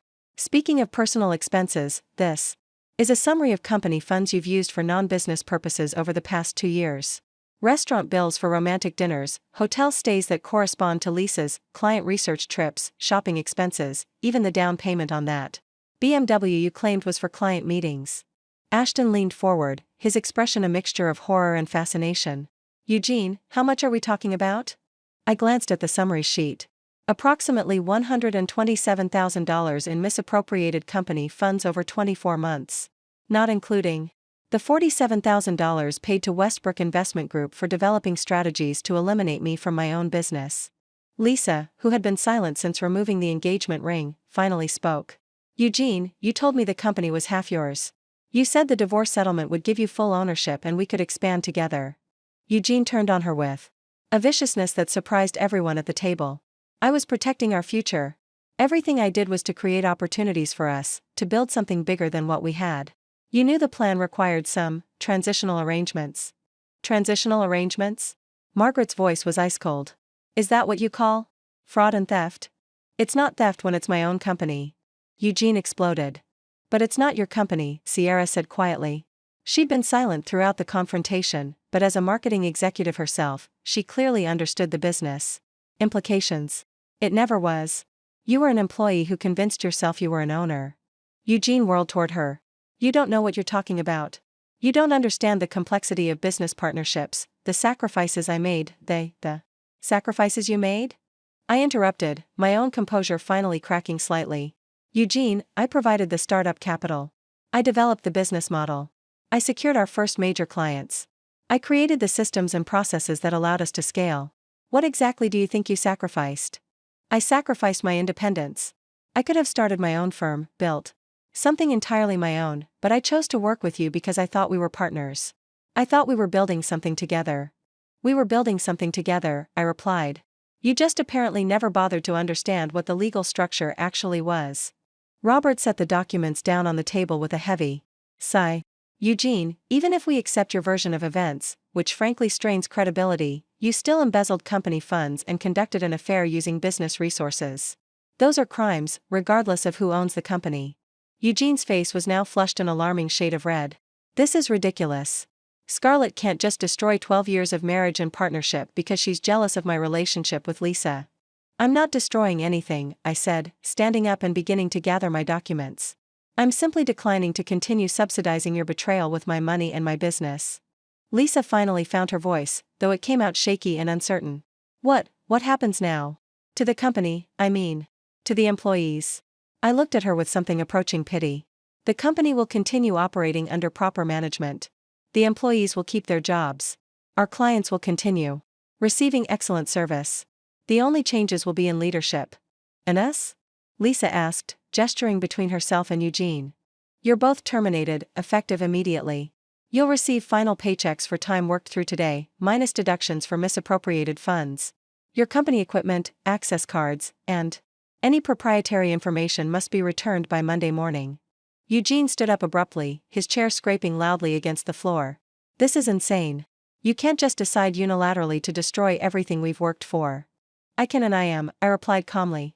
Because it's my company, and you've proven yourself to be an untrustworthy employee who was planning to steal from me. I'll fight this, Eugene said, his voice shaking with rage. I'll sue you for wrongful termination, for defamation, for breach of contract. I'll take you to court and prove that I deserve half of everything we built. With what money? I asked practically. Your salary was your only income from Thomson Digital Solutions. Your personal assets consist of a leased BMW, some furniture, and whatever's in your personal bank account. My attorney fees will exhaust your resources long before you can mount any serious legal challenge. The reality of his situation seemed to hit Eugene all at once. His face went pale again, and he sank back into his chair. Besides, I continued, any lawsuit you file will require discovery, which means all of your communications with Westbrook Investment Group, your financial records, and your documented plans to steal company assets will become public record. Are you really sure you want that level of scrutiny? Margaret had been watching this exchange with growing horror. Eugene, please tell me you're not actually guilty of what Scarlett is describing. Eugene looked around the table at his family, his parents, his brother, even Sierra, all staring at him with expressions ranging from disappointment to disgust. For the first time since I'd known him, Eugene Thompson looked completely defeated. I was trying to build something better, he said finally, his voice barely audible. I thought I deserved more than being just an employee in someone else's company. You were never just an employee, I replied. You were a well-compensated executive with significant autonomy and responsibility. You chose to see yourself as diminished because you couldn't accept that someone else, especially your wife, might have built something bigger than what you could create alone. The room fell silent again as the full scope of Eugene's delusion and betrayal settled over everyone. The man who had started the evening expecting triumph and celebration was now exposed as a fraud, a thief, and a fool. The woman he dismissed as just the wife who helps out around the office had systematically dismantled his entire world with nothing more than the truth and a manila folder full of documents. For the first time in years, I felt completely, genuinely free. 6 months later, I stood in the conference room of Thomson Digital Solutions, now officially renamed Morgan Strategic Marketing, addressing our expanded team of 43 employees. The space felt different under my leadership, more collaborative, more honest. Gone were the theatrical presentations and ego-driven decision-making that had characterized Eugene's management style. Our Q2 results show a 34% increase in client satisfaction scores and a 28% improvement in employee retention, I announced to the assembled staff. More importantly, we've landed 6 new major clients, including the Anderson Hotel Group and Denver Metro Transit Authority. Justin, now promoted to Chief Technology Officer, raised his hand. How much of that growth do you attribute to the leadership changes? I smiled, thinking back to the chaos and uncertainty that had followed Eugene's termination. Many employees had been nervous about the transition, worried that the company might collapse without its supposed visionary founder. Instead, they discovered what I'd always known, that Thomson Digital Solutions' success had never depended on Eugene's charisma or supposed business genius. I think the growth reflects what happens when everyone feels valued and heard, I replied. When decisions are made based on data and collaboration rather than ego and assumption. Colette, now my executive assistant and head of operations, nodded approvingly. She'd been instrumental in the transition, helping to rebuild trust and establish new processes that emphasized transparency and accountability. After the meeting, I returned to my office, the space that had once been Eugene's domain, but now felt genuinely mine. The walls displayed industry awards that actually reflected the team's collective achievements, not just one person's claimed accomplishments. My phone buzzed with a text from Violet. Dinner tonight? I want to hear about the latest updates. The latest updates. There had been many over the past 6 months. Eugene had indeed attempted to file lawsuits, for wrongful termination, for defamation, for what his attorney had creatively termed business relationship fraud. Each case had been dismissed within weeks once the evidence of his embezzlement and planned corporate theft became part of the public record.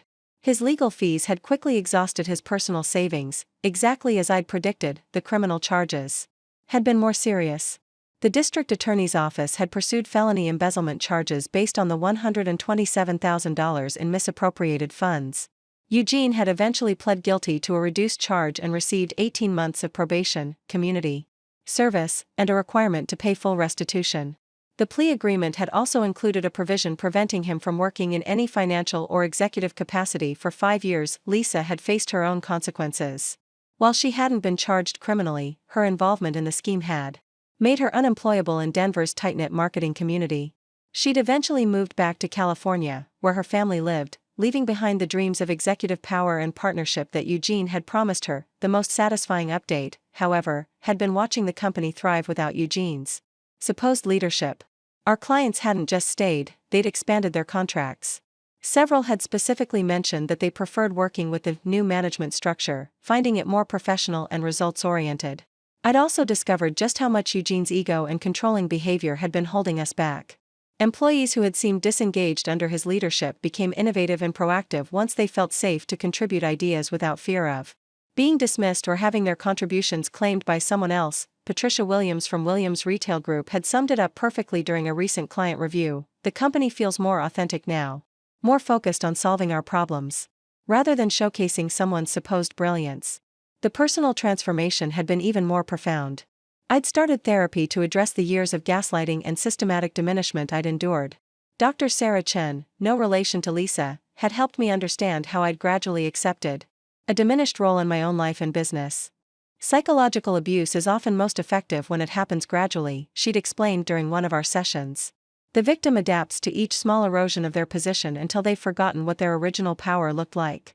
Rediscovering that power had been revelatory. I'd forgotten how much I enjoyed making strategic decisions without having to justify them to someone whose primary skill was taking credit for other people's work. I'd forgotten the satisfaction of being recognized for my actual contributions rather than being treated as a talented assistant to someone else's vision. I'd even started dating, something that had seemed impossible during the final years of my marriage to Eugene.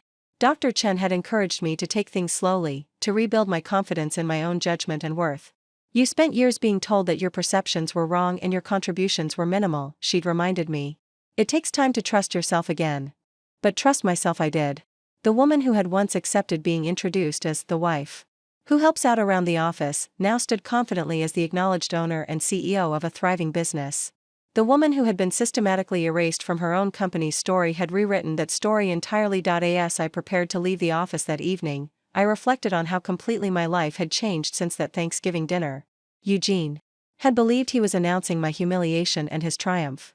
Instead, he'd orchestrated his own downfall while setting me free to reclaim everything I'd built. The best revenge, it turned out, wasn't destroying Eugene's life, it was simply living my own. 1 year after that devastating Thanksgiving dinner, I received an unexpected phone call from Margaret Thompson.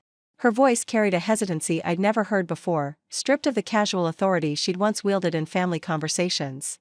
Scarlett, I hope I'm not overstepping, but I wanted to ask if you might be willing to meet for coffee. There are some things I need to say. We met at a quiet cafe in Cherry Creek, the same neighborhood where I'd once conducted my investigation into Eugene's fraudulent scheme. Margaret looked older, more fragile somehow, as if the past year had forced her to confront uncomfortable truths about her eldest son. I owe you an apology, she began without preamble. Multiple apologies, actually. I waited, curious to hear what had prompted this unexpected outreach. I spent years dismissing your contributions to that company, treating you like Eugene's assistant rather than his boss. I let my own outdated views about marriage and business cloud my judgment about who you really were. Margaret stirred her coffee with nervous precision. But more than that, I failed to see what Eugene was becoming. The entitlement, the dishonesty, the willingness to steal from you. Robert and I raised him to believe he deserved success without teaching him how to earn it honestly. Margaret, you don't need to. Yes, I do, she interrupted gently. That night at dinner, watching you dismantle his lies with nothing but documentation and truth, I realized I'd been complicit in creating the man who could betray his wife so completely. She reached into her purse and withdrew an envelope. This is a letter Eugene wrote to you from his court-mandated counseling program. He asked me to deliver it, though I suspect he was too ashamed to face you directly. I took the envelope but didn't open it immediately. How is he? Humbled. Finally. He's working at a small marketing firm in Colorado Springs, entry-level position, hourly wage. No authority, no recognition, no opportunity to take credit for other people's work. Margaret's smile was sad but genuine. It's probably the first honest job he's had in years. After Margaret left, I sat alone with Eugene's letter. The handwriting was unmistakably his, but the tone was completely foreign, humble, ashamed, genuinely remorseful. Scarlett, I don't expect forgiveness, and I'm not asking for it. I just need you to know that I finally understand what I did to you, to us, to the company you built. My therapist says I spent years rewriting history to make myself the hero of a story where I was actually the antagonist. I convinced myself that I deserved credit for your success, that I was somehow entitled to own what you had created. You were right about everything. I was an employee who let ego and insecurity turn me into a criminal. I stole from you, lied to you, and tried to erase you from your own life's work. I know Morgan Strategic Marketing is thriving without me. I know you're happier, more successful, and more respected than you ever were when I was poisoning everything with my need to be important. The woman I dismissed as just a pretty face was actually the architect of everything I thought I had built. I hope someday I can become worthy of the second chance you gave me by not pressing for the maximum criminal penalties. I'm learning to be honest about who I am, someone who needs to earn respect rather than demand it. Eugene. I folded the letter and slipped it back into the envelope. The words felt genuine, but more importantly, they felt irrelevant. My life had moved so far beyond Eugene Thompson that his apology felt like a voice from a different era. That evening, I had dinner with my new partner, David Chen, an architect, who appreciated my intelligence, respected my success, and had never once tried to diminish my accomplishments. We talked about travel plans, business expansion, and the house we were considering buying together. As we walked home through downtown Denver, I caught my reflection in a storefront window.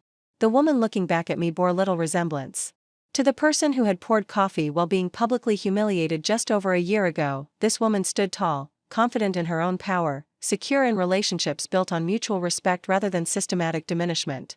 She owned a thriving company, commanded respect in her industry, and had learned to trust her own judgment above all else. Eugene had intended that Thanksgiving dinner to be my destruction. Instead, it became my liberation. The best stories I'd learned aren't about revenge, they're about transformation. Up next, you've got 2 more standout stories right on your screen. If this one hit the mark, you won't want to pass these up. Just click and check them out. And don't forget to subscribe and turn on the notification bell, so you don't miss any upload from us.